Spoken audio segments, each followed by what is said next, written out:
Hello everyone, स्वागत है आप सभी का फिक्स टारगेट 2.0 परिवार के एक और नई क्लास में। जितने भी बच्चे भारत के किसी भी यूनिवर्सिटी से ग्रेजुएशन सेकंड सेमेस्टर का एग्जामिनेशंस देने वाले हैं और यदि आपने मेजर पेपर, माइनर पेपर या फिर एमडीसी पेपर, इस तीनों में से किसी भी पेपर में हिंदी सब्जेक्ट को रखा है तो आप लोग आज के इस पूरी क्लास को शुरू से लेकर अंत तक जरूर देखिएगा। हम आज के इस क्लास में बात करेंगे आपके सिलेबस के अकॉर्डिंग यूनिट नंबर 3 पर चर्चा करेंगे। यूनिट नंबर 3 जो है यहाँ पर एक ही क्लास में पूरा का पूरा कंप्लीट करने वाले हैं हम लोग।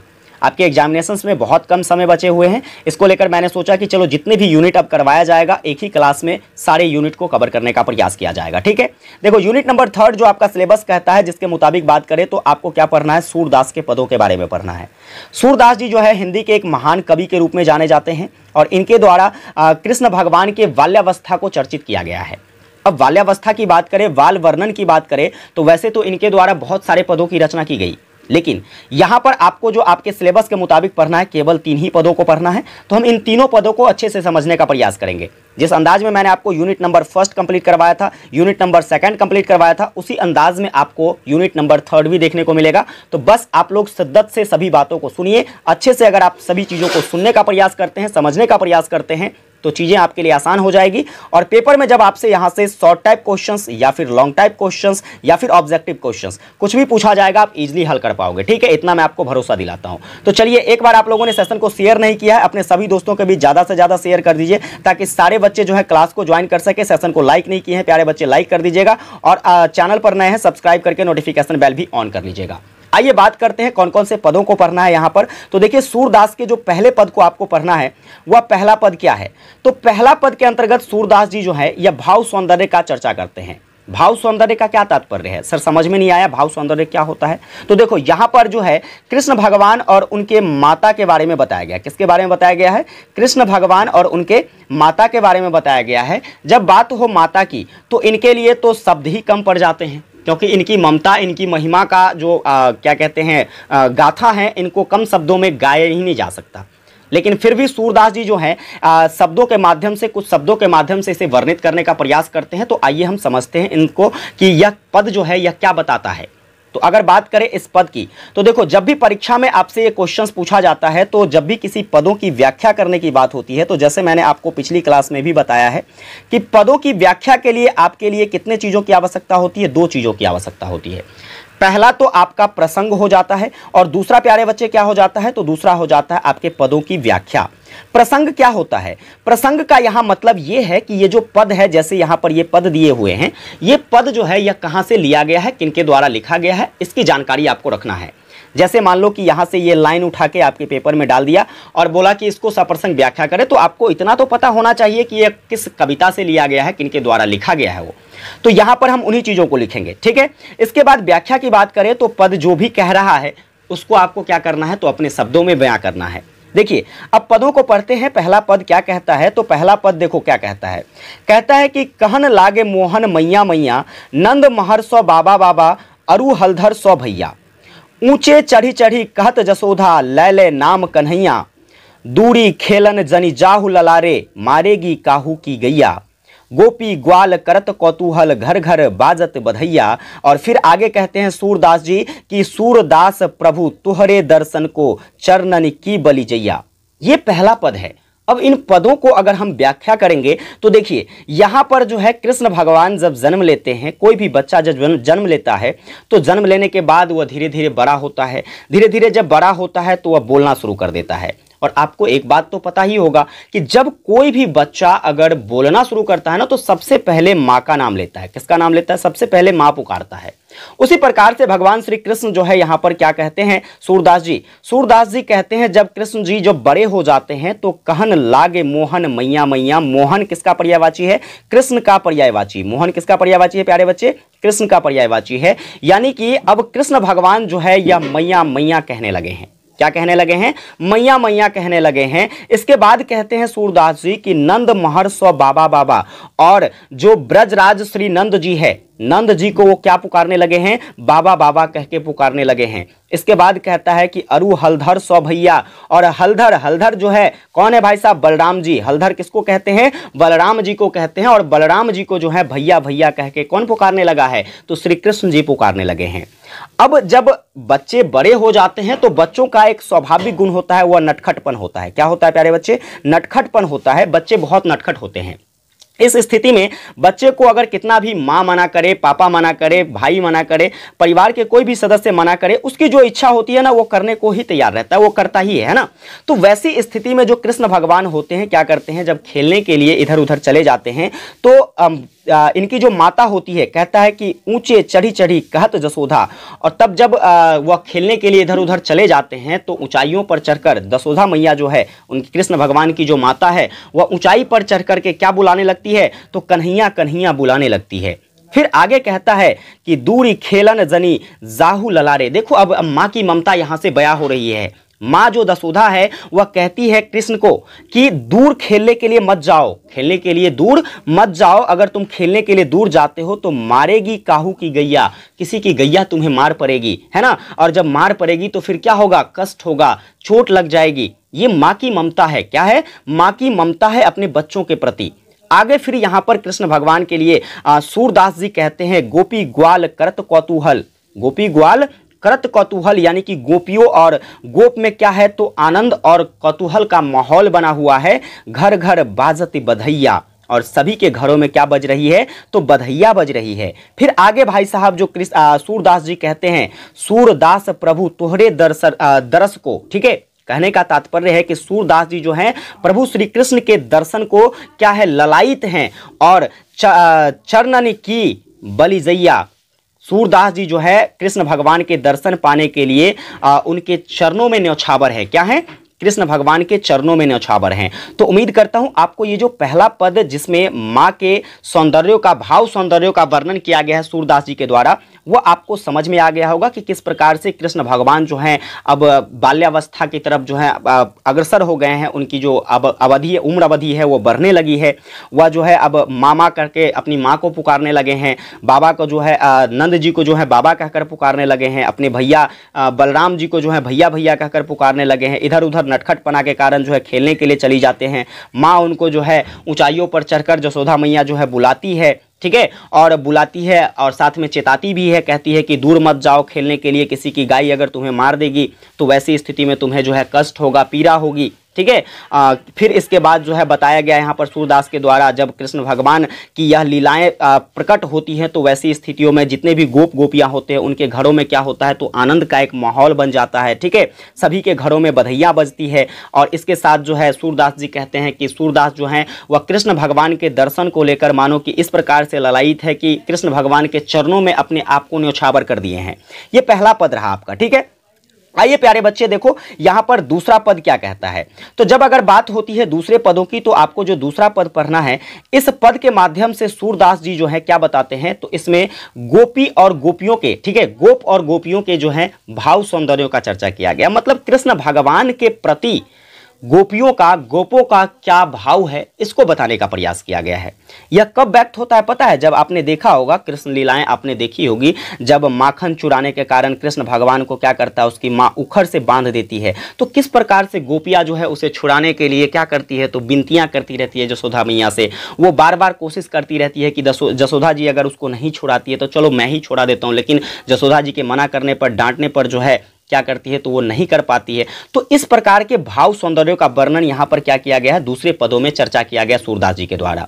आइए प्यारे बच्चे हम लोग यहां पर क्या करते हैं, तो यहां पर इन पदों को पहले पढ़ते हैं कि आखिर पद कहता क्या है।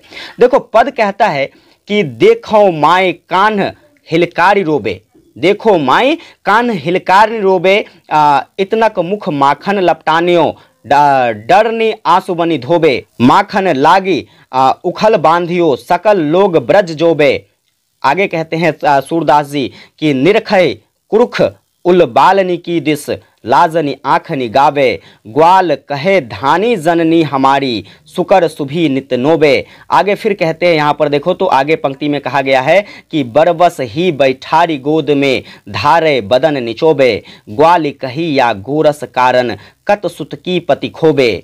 आन देह अपने घर तय हम, चाहते जीता जसोबे, जब जब बंधन छुड़ैयो चाहते, सुर कहे यह कोवे। आगे फिर कहते हैं यहाँ पर कि मन मौधी तन चित गोरस में, इन्हीं विधि मही बिलोवे। ये आपकी जो है दूसरी पंक्ति है। अभी तो आपको यहाँ पर कुछ समझ में नहीं आया होगा, क्योंकि कविताओं का भाव स्पष्ट करना बहुत कठिन होता है। चलिए हम इसके भावों को स्पष्ट करते हैं कि आखिर इस पंक्ति के माध्यम से सूरदास जी क्या बताते हैं। तो पहली जो पंक्ति है प्यारे बच्चे, यहाँ पर देखना, पहली पंक्ति कहता है कि देखो माए कान हिलकारी रोबे। ठीक है, यहाँ पर जो है गोपियाँ कहती है कि देखो तो सखी कन्हाई जो है, यानी कि कृष्ण भगवान जो है कैसे हिचकी ले लेकर रो रहा है। जब उसकी माँ क्या करती है, माखन चुराने के कारण उसको उखली में बांध देते हैं, तो वैसी स्थितियों में कृष्ण भगवान रोने लगते हैं। और जब कृष्ण भगवान रोने लगते हैं तो यहाँ पर उनकी जो गोपियाँ हैं, ठीक है, गोपियाँ हैं, वो गोपियाँ किस प्रकार से अपनी सखियों के बीच में आपस में बात करती है और कहती है देखो तो सखी किस प्रकार से जो है कृष्ण भगवान हिचकी ले लेकर रो रहे हैं। इतनक मुख मखान लपटानियों, डर ने आंसू बधी धोबे। ठीक है, और इस छोटे छोटे मुंह पर जो है, इतनक मुख यानी कि छोटे छोटे मुख पर जो है इनके द्वारा जो माखन चुरा कर लगा लिया गया था, है ना, माखन खाते समय जो माखन लगा हुआ है, मानो वह जो है रो रो कर क्या कर रही है, डर के मारे जो है अपने आंसुओं से उस माखन को धोने का प्रयास कर रहे हैं। कौन? भगवान श्री कृष्ण। फिर आगे यहाँ पर कवि कहते हैं क्या, तो कवि कहते हैं माखन लागे उखलहु बांधियो। ठीक है, माखन लागे उखलहु बांधियो, सकल लोग ब्रज जोबे। यानी कि कवि कहते हैं कि माखन के कारण जो इसे उखली में बांध दिया गया है, मोहन ब्रज के सभी लोगों की ओर जो है, सभी लोगों की ओर वो देख रहे हैं। अब होता है ना, मान लो बच्चा जब गलती करता है और उसकी माँ जो है या पिताजी जो हैं दंड देते हैं, तो वो अक्सर जो है अपने आसपास के लोगों की तरफ ध्यान लगाकर देखता रहता है कि काश कोई इसमें से हो जो हमारी मदद के लिए सामने आए, हमारे माँ को, हमारे पिताजी को रोके कि उसे दंडित ना करे। तो उसी भाव में भगवान श्री कृष्ण जो है ब्रज के जितने भी लोग उसके आसपास है ना, उसको देख रहे हैं, उसकी तरफ देख रहे हैं। ठीक है, फिर आगे कहता है कि निखर कुरुख उन बालनी की दिस, लाजनी आँख निगोबे। और फिर जो है जब गोपियों को देखती है तो गोपियों की तरफ काफ़ी कठोर दृष्टि से देखती है, क्योंकि गोपियां ही तो उसे फंसाने का काम किया करती थी, उनकी गलतियों का आनंद भी लेती थी। उनको जो माखन चुराकर खाते थे तो उनका आनंद भी लेते थे, और उनको फंसाने का भी काम कौन करता था? गोपियां ही करते थे। वही जाकर उनकी माता को भी बता देता था, है ना। तो वैसी स्थिति में जो है कृष्ण भगवान को गुस्सा भी आता है उन सब पर, तो वो कठोर अवस्था में कठोर दृष्टि से उसकी तरफ देखता है। और साथ में कृष्ण भगवान को अपने किए गए बातों पर, अपने किए गए जो कांड है यहाँ पर, उन पर क्या होती है, तो शर्मिंदगी भी होती है, जिसके कारण वह लज्जा से क्या करता है, अपनी आंखें भी छुपाता रहता है ना। आपने बाल्यावस्था को देखा होगा कृष्ण लीला में, तो आपको काफी रोचक लग रही होगी। अगर आप उसको वहां से जोड़कर यहाँ पर पढ़ने का प्रयास करेंगे तो चीजें आपको अच्छी तरीके से समझ में आ जाएगी, है ना प्यारे बच्चे। देखो आगे क्या कहता है, आगे यहाँ पर कहा गया है कि ग्वाल कहे धनी जननी हमारी, सुकर सुभी नित नोबे। फिर कहता है कि फिर उन गोपियों की जो उनके तरफ जो कठोर अवस्था में वो देखते रहते हैं, ठीक है। तो जो गोप बालक होते हैं, गोप बालक कहते हैं कि हमारी माताएं जो है वो क्या है, धन्य है।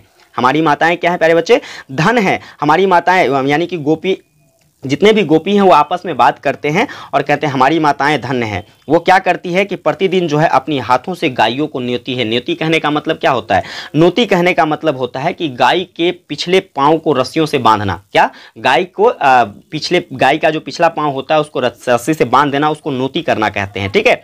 और फिर जो है आग्रह पूर्वक पकड़कर हमें क्या करती है, गोद में बिठाती है, और गोद में बिठाने के बाद बरबस की बैठारी गोद में, हमको वो गोद में बैठा करके फिर क्या करती है, धारे बदन निचोबे। और फिर वह क्या करती है, खुद से ही क्या कहते हैं, गाय का दूध होता है वो निचोड़ कर हमारे मुंह में डालती है। यानी कि गोपी जो है आपस में बात कर रहे हैं कि हमारी माताएं धन्य हैं, किस प्रकार से हमारी जो है देख रेख करती है, हमें गायों का दूध पिलाती है। फिर आगे यहाँ पर कहा गया है, देखो यहाँ पर सूरदास जी कहते हैं कि ग्वाली कहे या गोरस कारण कत सुत की पति खोबे। कहने का तात्पर्य, जब गोपियाँ जो है आगे कहती है कि इस गोरस के लिए, गोरस कहने का मतलब यहाँ पर यह है कि माखन, गोरस कहने का मतलब क्या है, माखन, ठीक है। तो गोरस के लिए तुम पुत्र का सम्मान क्यों कष्ट करती हो, ठीक है, पुत्र का जो है सम्मान क्यों कष्ट करती हो। आगे कहता है यहाँ पर, देखो कहता है यहाँ पर कवि कि आन देह अपने घर ते हम, ठीक है, आन देह अपने घर ते हम, चाहती जीतो जसोबे। यानी कि जसोदा जी से कहती है गोपियाँ कि तुम इतना कष्ट क्यों करती हो, ठीक है। अगर ऐसी ऐसी बातें हैं तो चलो ठीक है, तुमको जितना चाहिए ना मैं उतना क्या करता हूँ अपने घरों से लाकर दे देता हूँ। मतलब देखो पहले तो फंसा दिया कि चलो कृष्ण जो है माखन चोरी करता है ना।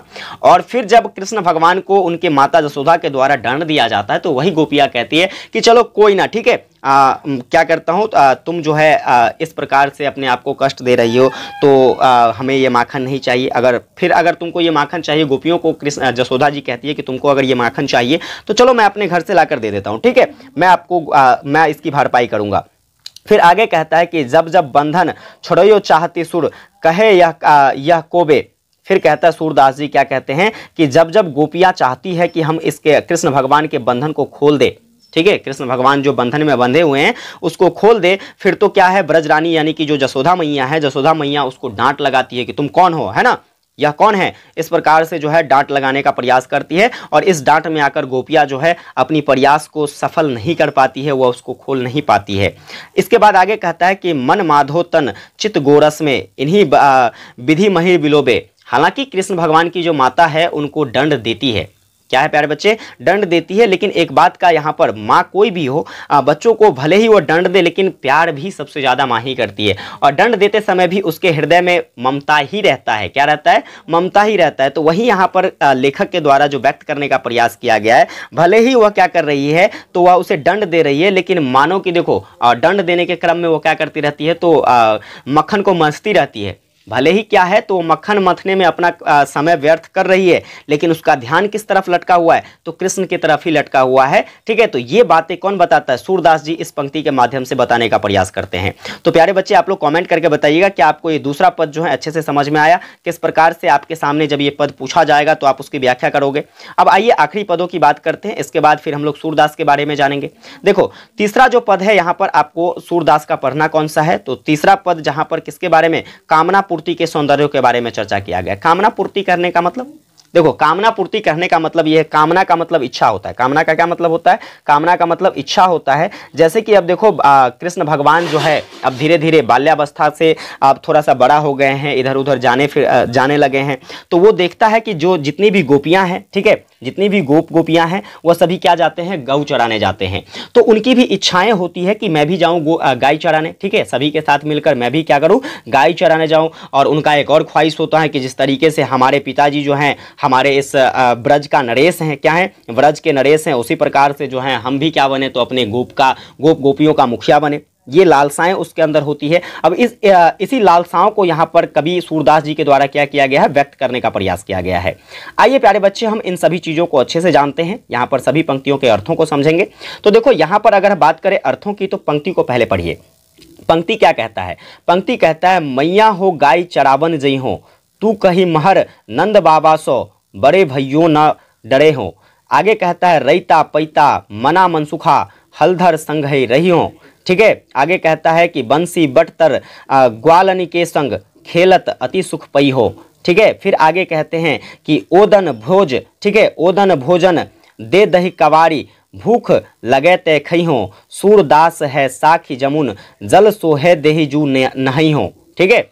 अब इस पंक्तियों की बात करें प्यारे बच्चे, तो देखो पहले में क्या कह रहा है यहाँ पर लेखक सूरदास जी, कहते हैं कि मैया मैया हो गाय चरावन जी हो, ठीक है, मैया हो गाय चरावन जी हो। कृष्ण भगवान जी अब क्या कामना रखते हैं, तो कृष्ण भगवान जी जो है माँ के सामने अपनी इच्छा रखते हैं कि मैं भी अब क्या करूँगा, तो गाय चराने जाऊँगा।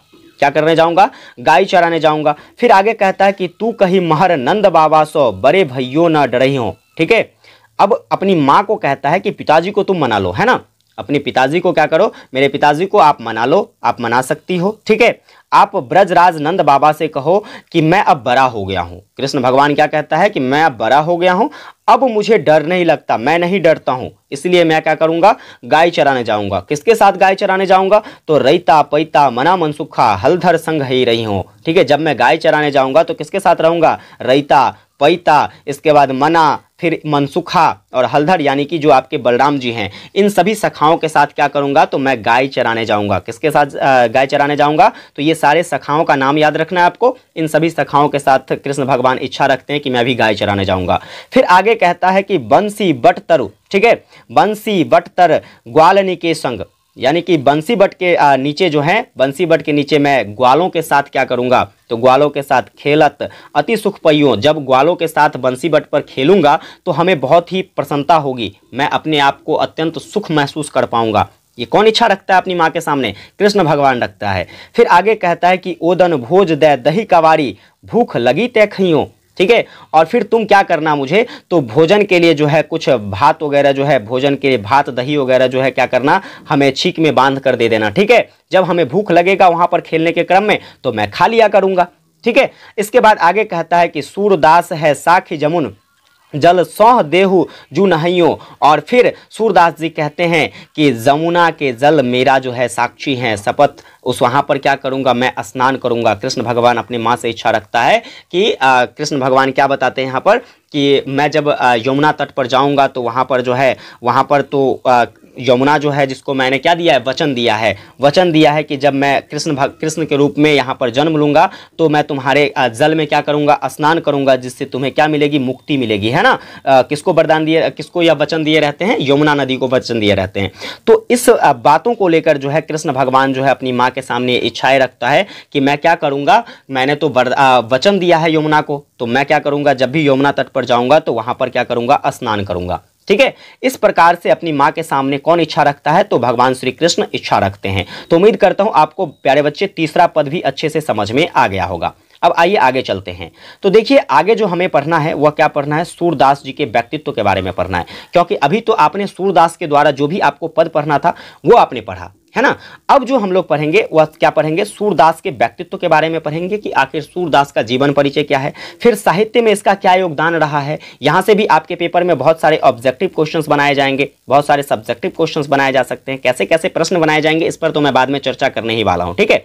आइए अगर बात करते हैं सूरदास जी की, तो सूरदास जी जो है जिनका नाम क्या है, तो भाई इसका जो मूल नाम है वो महाकवि सूरदास के नाम से जाने जाते हैं। और इनका जो बचपन का नाम था, बचपन का नाम याद रखिएगा, हो सकता है ऑब्जेक्टिव क्वेश्चंस में पूछा जाएगा, ठीक है। बचपन का नाम जो था इनका मदन मोहन था। क्या नाम था प्यारे बच्चे, मदन मोहन था किसका नाम, तो सूरदास जी के बचपन का नाम। इनका जो जन्म हुआ था 1478 ईस्वी में हुआ था। कब हुआ था, 1478 ईस्वी में, जो कि कहां पर हुआ था, तो आगरा और मथुरा मार्ग में एक गांव है जिस गांव का नाम क्या है प्यारे बच्चे, रुनकता। क्या नाम है, रुनकता गांव है। इसी रुनकता गांव में क्या हुआ था, तो इनका जन्म हुआ था। हालांकि इनके जन्म को लेकर बहुत सारी विडंबनाएं सामने आती है, बहुत सारे व्यंग्यात्मक तथ्य आते हैं, बहुत सारी ऐसी बातें हैं जो एक तरीके से कहे तो मतभेद पैदा करती है। कुछ विद्वानों का मानना है कि इनका जन्म जो है दिल्ली के निकट एक सीही नामक गांव है। कौन सा गांव है, सीही नामक गांव है, यहाँ पर हुआ था। और कुछ लेखक ऐसे, कुछ विद्वान ऐसे मानते हैं कि इनका जन्म जो है रुनकता ग्राम में हुआ था, ठीक है। तो आपको ये दोनों बातें याद रखनी है ऑप्शन में अगर जो भी आता है। वैसे बेसिकली जो है विशेष रूप से मान्यता के रूप में कहे तो रुनकता गांव में इनका जन्म हुआ था। कब हुआ था, तो 1400 कितना ईस्वी में, तो 1478 ईस्वी में हुआ था, ठीक है। और जब इनका जन्म होता है तो देखो एक बात को लेकर और भी कंट्रोवर्सी है। अब वो कंट्रोवर्सी क्या है, मतभेद क्या है प्यारे बच्चे, तो देखो बहुत सारे ऐसे विद्वानों का मानना है कि जब सूरदास जी जो है जन्म लेते हैं तो जन्म से ही ये अंधा होते हैं। क्या होते हैं, जन्म से ही अंधा होते हैं। लेकिन बहुत सारे ऐसे विद्वान हैं जिनका मानना है कि नहीं, वह बाद में चलकर जो है क्या हो जाता है, अंधा हो जाता है, ठीक है। तो इस बातों को लेकर भी, इनके जन्म को लेकर मतभेद है। तो इतनी बातें आपको समझ में आया। आगे बात करेंगे। देखो तो सूरदास जी जो हैं इनके पिताजी का नाम क्या है, तो इनके पिताजी का नाम है पंडित रामदास और इनकी माता का नाम क्या है, तो जमुना दास, ठीक है। ये याद रखिएगा, ऑब्जेक्टिव क्वेश्चंस पूछे जा सकते हैं। अब यहाँ पर देखिए अगर बात हो रही है सूरदास जी की, तो सूरदास जी का जो है बचपन से ही जो है भक्ति भाव में काफ़ी प्रेम रहा था। वह हमेशा से ही बचपन से ही भक्ति गायन किया करते थे। क्या किया करते थे, भक्ति गायन में रुचि रखा करते थे। इसके बाद जो है अगर बात करें सूरदास जी की, तो सूरदास जी के द्वारा पहले ही मैंने बताया आपको कि इनके द्वारा जो है कृष्ण भगवान के बाल्य लीलाओं का क्या किया गया है, बहुत अच्छे तरीके से वर्णन किया गया है। जितने भी बाल्य लीलाएँ हैं उन सभी लीलाओं का सूरदास जी के द्वारा क्या किया गया है, वर्णन किया गया है। अब इनकी भक्ति के जो कुछ पद थे जिनको सुनकर, देखो भक्ति ये बहुत गीत गाया करते थे। जितने भी पद थे या पहले गीत गाने का प्रयास करते थे उनको गीत के माध्यम से गाते थे। इसी क्रम में क्या होता है, एक व्यक्ति जिनका नाम था श्री बल्लवाचार्य, जो कि बहुत बड़े जो है ऋषि थे, उन ऋषियों के द्वारा क्या किया जाता है, इनका एक भक्ति गायन सुन लिया जाता है। और जब इनकी यह भक्ति गायन सुन ली जाती है श्री वल्लभाचार्य के द्वारा, तो फिर श्री वल्लभाचार्य क्या करते हैं, उनको अपना शिष्य बना लेते हैं। तो इनके गुरु का नाम क्या हो गया, श्री वल्लभाचार्य। आपको याद रखना है, यहाँ से ऑब्जेक्टिव क्वेश्चंस बनाए जा सकते हैं, जैसे कि पूछ लिया जाएगा कि सूरदास के गुरु कौन थे, तो सूरदास जी के गुरु थे श्री वल्लभाचार्य। ठीक है, तो अब क्या करता है वल्लभाचार्य जो है प्यारे बच्चे, सूरदास जी को अपना चेला बना लेता है, अपना शिष्य बना लेता है, और शिष्य बना करके क्या करता है, तो श्रीनाथ जी के मंदिर में जो है उसे कीर्तन करने का भार सौंप देता है। मतलब इतना प्यारा लगा उसका गायन कि उसको एक कार्यभार सौंप दिया कीर्तन करने का। ठीक है, आगे बात करते हैं। तो देखो श्री वल्लभाचार्य के एक पुत्र थे जिनका क्या नाम था, निठलानाथ। क्या नाम था, निठलानाथ नाम था। और इस निठलानाथ के द्वारा 8 कवियों का एक समूह बनाया गया था। क्या बनाया गया था, 8 कवियों का एक समूह बनाया गया था। और इसमें सबसे प्रसिद्ध कवि अगर कोई थे तो सबसे प्रसिद्ध कवि कौन थे प्यारे बच्चे, वो सूरदास थे। ठीक है, इस बात को याद रखिएगा। आगे बात करते हैं। तो सूरदास जी के द्वारा जो है जीवन पर्यंत, यानी कि कहने का मतलब शुरुआत से लेकर अपने मरणावस्था तक जो है कृष्ण भगवान के बाल्यावस्थाओं पर, बाल लीलाओं पर जो है कहां पर रहकर, तो गौ घाट में रहकर जो है गायन किया गया, लेखन किया गया। ठीक है, यहाँ पर अगर बात करें सूरदास जी की, तो सूरदास जी का अब अंतोगत्वा जब मृत्यु हो जाती है तो 1583 ईस्वी में इसका मृत्यु हो जाता है। गोवर्धन के निकट एक परसौली गांव है, उस परसौली गांव में क्या हो जाता है, सूरदास जी का निधन हो जाता है। तो इस प्रकार से आप लोग क्या करोगे, सूरदास जी का जीवन परिचय करोगे जब भी आपके पेपर में क्वेश्चंस आएगा। आगे अगर बात करते हैं इनके साहित्यिक परिचय की, तो देखो साहित्यिक परिचय कोई परिचय का मोहताज नहीं है सूरदास। ठीक है, वैसे हम बात करें तो आपको याद रखना है, क्या याद रखोगे, तो सूरदास जी जो थे यह भक्ति काल के कवि थे। किस काल के कवि थे, भक्ति काल के। आपसे पूछा जा सकता है ऑब्जेक्टिव कि निम्नलिखित में से जो है सूरदास किस काल के कवि थे, तो आप कहोगे सर भक्ति काल के कवि थे। तो भक्ति काल के कवि थे, और साथ में इनके द्वारा जो भी रचना की गई थी उन सभी रचनाओं में श्रृंगार रस और वात्सल्य रसों का संग्रह देखने को मिलता है। मतलब श्रृंगार रस कहने का मतलब प्रेम प्रसंगों को बताने का प्रयास किया गया है, वात्सल्य रस जिसमें भक्ति भाव को बताने का प्रयास किया गया है। ठीक है, तो इस प्रकार से इनकी सभी रचनाएं मिलती है। इनके द्वारा जो है श्री कृष्ण के लोक रंजन को लेकर उनकी लीलाओं का क्या किया गया, वर्णन किया गया। यानी कि लोगों के प्रति जो है मनोरंजन का जो भाव था श्री कृष्ण का बाल्यावस्था में, उन सभी लीलाओं का क्या किया गया है, चर्चा करने का प्रयास किया गया है। जिस प्रकार हम बात करते हैं तुलसीदास जी की, किसकी बात करते हैं, तुलसीदास जी की, तो जिस प्रकार तुलसीदास केवल और केवल उपदेश देने के माध्यम से अपनी रचना नहीं किया करते थे, उसी प्रकार से यहाँ पर सूरदास जी भी केवल और केवल लोगों को उपदेश देने के लिए ही रचना नहीं किया करते थे, लोगों को मनोरंजित करने के लिए कृष्ण की मनोहारी लीलाओं को का जो रस था, उनका जो प्रेम था, उस प्रेम में डुबाने के लिए जो है हमेशा इसका प्रयास रहा कि लोगों को इस प्रकार से कृष्ण भगवान की लीलाओं का वर्णन करके बताऊं, ताकि लोग क्या हो, जब इसको सुने, जब इसको पढ़ें, तो उसके प्रेम लीलाओं में क्या हो जाए, उसके बाल लीलाओं में जो है एक तरीके से डूब जाएं लोग। ठीक है, इस भाव से यह रचना किया करते थे। आगे बात करते हैं। तो जब यह श्री वल्लभाचार्य जी का शिष्य बने थे, ठीक है, श्री वल्लभाचार्य जी के शिष्य बनने से पहले जो है ये विनय पद का गायन किया करते थे। किसका गायन किया करते थे, विनय पद का गायन किया करते थे। लेकिन जब यह सूरदास जी के क्या बन जाते हैं, शिष्य बन जाते हैं, तो उसके बाद जो है विनय पद का गायन तो करते ही है, लेकिन उसके साथ साथ जो है कृष्ण की बाल लीलाओं का वर्णन करना शुरू कर देते हैं। तो आपसे यहाँ पर क्वेश्चंस पूछा जा सकता है, क्वेश्चंस क्या पूछा जा सकता है कि सूरदास जी जो हैं कब कृष्ण लीलाओं का वर्णन करना शुरू कर देते हैं, तो आप कहोगे सर जब यह वल्लभाचार्य के शिष्य बन जाते तब। वल्लभाचार्य के शिष्य बनने के बाद यह क्या करना शुरू कर देते हैं, कृष्ण की बाल लीलाओं का वर्णन करना शुरू कर देते हैं। अब अगर हम बात करते हैं प्यारे बच्चे इनके द्वारा की गई रचनाएं कौन कौन सी है, तो वैसे तो इनके द्वारा लगभग जो है 25 प्रमुख रचनाएं की गई है, लेकिन आपके एग्जाम के दृष्टिकोण से ये 25 रचनाएं इंपॉर्टेंट नहीं है। आप बेसिकली याद रखोगे सूरदास जी सबसे ज्यादा चर्चा में जो रहे थे वह किसको लेकर रहे थे, तो सूर सागर को लेकर रहे थे। ठीक है, तो इसलिए आप सूर सागर को याद रखेंगे। इसके बाद सूर लहरी इसकी एक फेमस रचना है, और इसके बाद साहित्य लहरी। ये 3 रचना याद रखिएगा जो कि हो सकता है आपसे पेपर में ऑब्जेक्टिव के तौर पर पूछ लिया जाए। ठीक है, बेसिकली आगे और भी बात करें प्यारे बच्चे तो इनकी और भी प्रमुख रचनाओं में से एक रात में नागिन है, इसके बाद गोवर्धन रात में है, इसके बाद पोस्ट संग्रह है, दीवार 5 है, इस तरीके से टोटल 25 रचनाएं किसके द्वारा की गई थी? सूरदास जी के द्वारा की गई थी। उम्मीद करता हूं आपको इसकी रचना के बारे में समझ में आ गया होगा। अब जब ये रचना करते थे तो इसकी कुछ ना कुछ तो शैली हुआ करती थी, जिसको हम लोग भाषा शैली कहते हैं। देखो, जब अगर बात होती है भाषा शैली की, तो भाषा शैली में ध्यान रखिएगा कि इनकी जो काव्यों की रचनाएं, काव्यों की भाषा थी, वह भाषा कैसी थी? ब्रज भाषा। तो आपसे ऑब्जेक्टिव क्वेश्चंस पूछा जाएगा, जैसे पूछ लिया जाए आपसे ऑब्जेक्टिव क्वेश्चंस में कि सूरदास की काव्यगत भाषा की भाषा कैसी थी?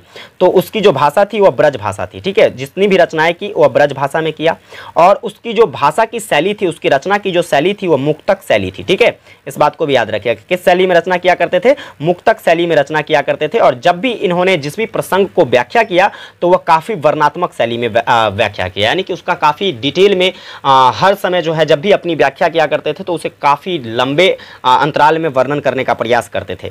तो ये प्रसंगों में जो है इनकी वर्णनात्मक शैली देखने को मिलती थी, रचनाओं में मुक्तक शैली देखने को मिलती थी, और इनकी जो भाषा रचना की थी वह ब्रज भाषा थी। ठीक है, चलो, तो इस प्रकार से आप साहित्यिक परिचय कर सकते हो। किसके? तो भाई साहब आपके जो हैं सूरदास जी हैं, उनके साहित्यिक परिचय कर सकते हो। फिर जीवन परिचय भी मैंने आपको समझा ही दिया है, उम्मीद करता हूं आपको समझ में आ गया होगा। फिर आइए देखो एग्जाम में आपके प्रश्न क्या क्या बन सकते हैं। तो अगर एग्जाम के दृष्टिकोण से बात करें तो संबंधित प्रश्नों की अगर बात करें प्यारे बच्चे, तो देखो सबसे पहले शॉर्ट टाइप क्वेश्चन जो 5 अंक के लिए आपसे पूछा जा सकता है, जैसे सूरदास का जीवन परिचय करें। इंपॉर्टेंट है, याद रखोगे। आपसे यहां पर डायरेक्टली सूरदास करके भी क्वेश्चंस पूछ सकता है, तो सूरदास के बारे में आपको बताना होगा, तो वहां पर आप उसके जीवन परिचय, साहित्यिक परिचय का थोड़ा सा परिचय दीजिएगा, हो गया। ठीक है, इसके बाद आपसे पूछा जाएगा जैसे सूरदास का साहित्यिक परिचय दीजिए, ये भी 5 अंक में क्वेश्चंस पूछा जा सकता है ना। फिर आगे 10 नंबर के क्वेश्चंस की बात करेंगे, तो देखो यहां पर सूरदास के भक्ति भावना की विशेषता पर प्रकाश डालना है। अब सूरदास का भक्ति भावना क्या रहा था? अभी तो मैंने आपको बताया कि कृष्ण प्रेम था। क्या था भाई? कृष्ण प्रेम था। ठीक है, कृष्ण की बाल लीलाओं का वर्णन था। आपको उसे डिटेल में समझाना है, लिखना है। आगे बात करेंगे, देखो अगला क्वेश्चन है सूरदास के काव्य वैशिष्ट्य पर प्रकाश डालिए, यानी कि काव्य की विशिष्टता जो रही है उस विशिष्टताओं को दर्शाना है। इनकी जो रचनाएं हैं बाल प्रेम, ठीक है, या बाल लीला, उस लीला की जो विशिष्टता क्या है उसके बारे में आपको चर्चा करके बताना है। फिर एक प्रश्न यहाँ से सप्रसंग व्याख्या करने वाला पूछा जा सकता है, जरूरी नहीं कि जो मैं यहाँ पर लिखा हूँ वही आपसे पूछे। ठीक है, जितनी भी 3 पद मैंने पढ़ाया है उसमें से कोई भी पद पूछ सकता है। तो जिस प्रकार यहाँ पर देखो, यहाँ पर कहन लागे मोहन मैया मैया, ये पंक्ति वाला जो पहला पद मैंने आपको पढ़ाया था यहाँ पर मैंने लिखा है, तो इस टाइप से आपको सप्रसंग व्याख्या करने के लिए पूछ सकता है। तो व्याख्या में आप ध्यान रखोगे, सबसे पहले प्रसंग लिखोगे और फिर व्याख्या लिखोगे। ये बात क्लियर है? चलो, इतनी बातें क्लियर है तो आपके पेपर में इसी टाइप से प्रश्न आने वाले हैं। इसके अतिरिक्त जो है आपसे कुछ भी क्वेश्चंस नहीं पूछा जाएगा। ऑब्जेक्टिव क्वेश्चंस भी कैसे बनेंगे इस पर भी मैंने चर्चा कर दिया है। अगर क्लास आपको हेल्पफुल लगी है प्यारे बच्चे, बस आपसे छोटा सा रिक्वेस्ट रहेगा, चैनल पर नए हैं, अभी तक आपने सब्सक्राइब नहीं किया है, सब्सक्राइब करके नोटिफिकेशन बेल ऑन कर लीजिए। सेशन को प्यारा सा लाइक करके अपने सभी दोस्तों को ज़्यादा से ज़्यादा शेयर कर दीजिए, ताकि सारे बच्चे क्लास का लाभ ले सके और अच्छे से अपनी तैयारी कर सके और एग्जामिनेशन में अच्छा स्कोर कर सके। ठीक है, विशेष आप लोगों से अगले यूनिट की क्लास के साथ मिलते हैं, तब तक के लिए जय हिंद, वंदे मातरम।